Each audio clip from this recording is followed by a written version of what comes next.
It's May 5th, 2005. UEFA Champions League final. AC Milan with some of the finest players football has to offer.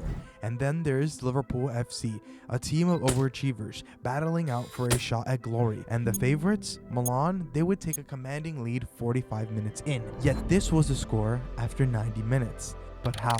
How did Liverpool, out of all teams, make it to the final? And what went wrong for AC Milan in the second half? In order to find out, we have to go back in time.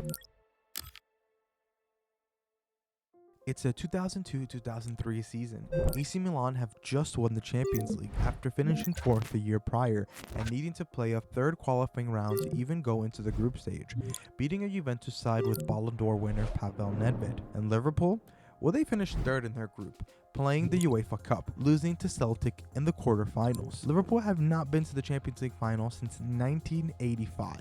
And last won the league in 1989-1990. Liverpool would finish 5th that season, but they would win the League Cup. The following season, in the 2003-2004 season, AC Milan would only win Serie A, losing dramatically in a two-legged tie against underdogs Deportivo La Coruña. Liverpool would finish 4th that season in the Premier League, needing to go into a qualifying round in order to get to the group stage of the UCL, as well as falling short in the UEFA Cup in the 4th round, losing to Marseille. The summer of 2004 would be a story of underdogs.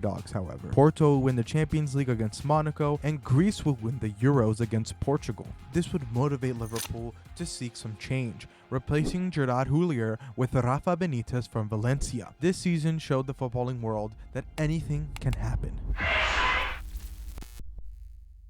And after an eventful Euros and Copa America, both Liverpool and AC Milan looked to strengthen their team throughout the whole transfer window. Liverpool had an exciting summer, notably signing Djibril Cissé, Xavi Alonso, and Luis Garcia, while AC Milan's main acquisitions were Jamp Stramp and Hernan Crespo. With their new signings, Liverpool had to still play their third qualifying round two-legged tie against Grant 1902 on August 10, 2004 and August 24, 2004 respectively, winning the tie 2-1 on aggregate, meaning Liverpool had already played 2 more games than most teams. And now the stage is set for both AC Milan and Liverpool. Liverpool will end up in Group A with Monaco, themselves, Olympiacos, and Deportivo La Coruña. AC Milan would be in Group F with Barcelona, Shakhtar, and Celtic. And with the teams and matches set to go, all they have to do is play.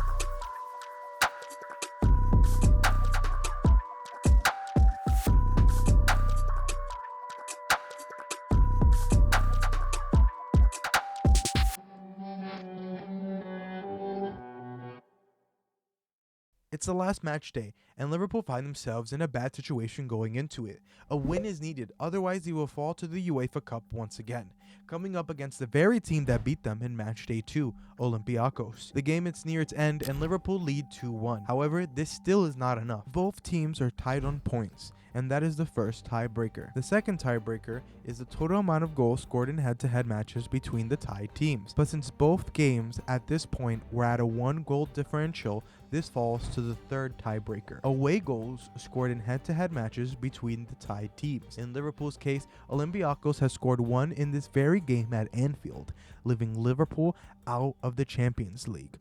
1 goal was still needed. Mella, lovely cushion header, but Gerrard! Oh, you beauty!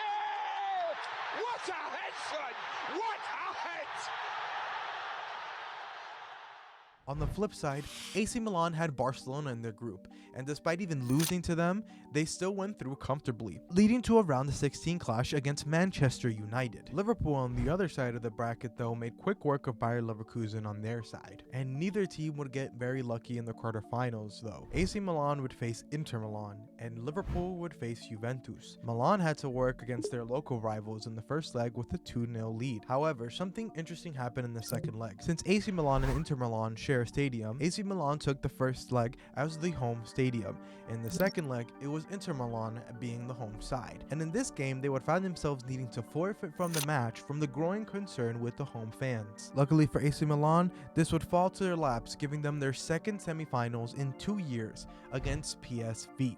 They easily took apart in 2 legs to reach another final. Liverpool, however, did not have the luxury of facing off against a weaker side. Instead, they had to play against London rivals Chelsea, in which would be a historic season for Chelsea, in which they would have conceded the least amount of goals in Premier League history. This, however, wouldn't faze Liverpool over the long run, as they would win 1-0 at Anfield despite having the odds stacked against them, reaching a Champions League final for the first time since 1985. The scene is set in Istanbul, Liverpool versus AC Milan, David versus Goliath. And from kickoff, Liverpool would lose possession of the ball and concede a clumsy free kick. From this Pirlo free kick, AC Milan would take the lead from a Pablo Maldini volley. And in the opening 20 minutes, Liverpool did get some half chances, but overall, AC Milan have been the better team, even when Milan have struggled to carve out anything with real promise. With the game being tight and already losing 1-0 after 23 minutes, not much could happen to make it worse for Liverpool. But you guessed it, Harry Kewell would pick up an injury and had to be subbed off. And a few minutes later, Shevchenko would be through on goal.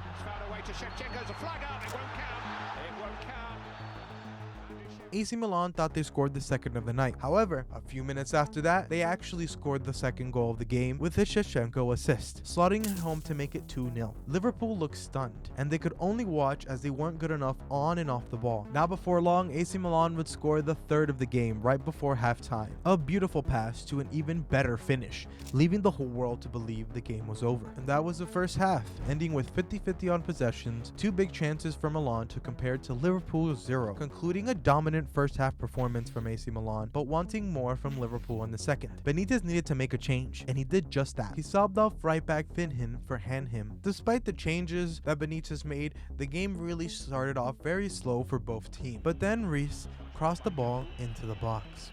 Towards Gerrard! Hello! Here we go! Liverpool were back into the game. 2 goals down, but it didn't matter. It gave them the spirit they needed. Smitsa, he's in! Vladimir Smitsa!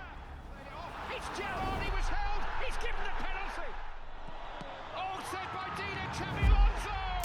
And Mission Impossible is accomplished!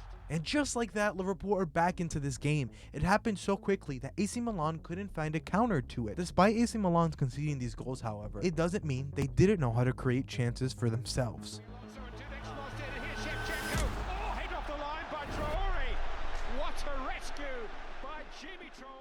And that concluding a historic second half, with Liverpool taking 52% of the ball possession. Liverpool also having 2 big chances compared to AC Milan's 1 big chance. A true game of 2 halves. In extra time, however, both teams struggled to get anything from the game. Liverpool players all showed signs of fatigue, and if it weren't for the fact that there was no more subs, some of these players would have been rotated, but they had to stay in and finish out the most important game of their careers. And Milan, well, they still didn't want to lose.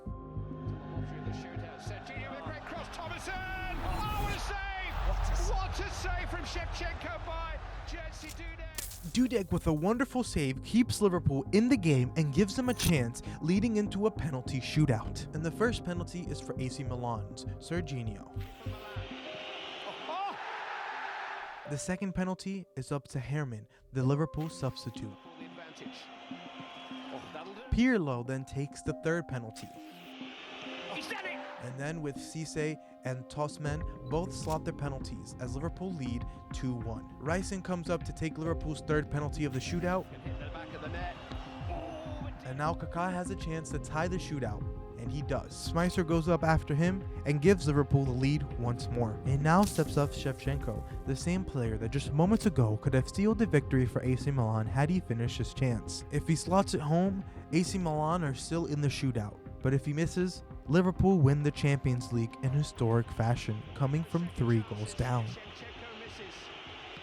saved it! The European Cup is returning to England and to Anfield. Liverpool are champions of Europe again. The most extraordinary night of football has a most extraordinary finish. Andriy Shevchenko, who won the trophy from the spot to Milan 2 years ago, is foiled by Jerzy Dudek, and Liverpool are 5-time winners. 1977, 1978, 1981, 1984 on penalties, and now 21 years on. trophy will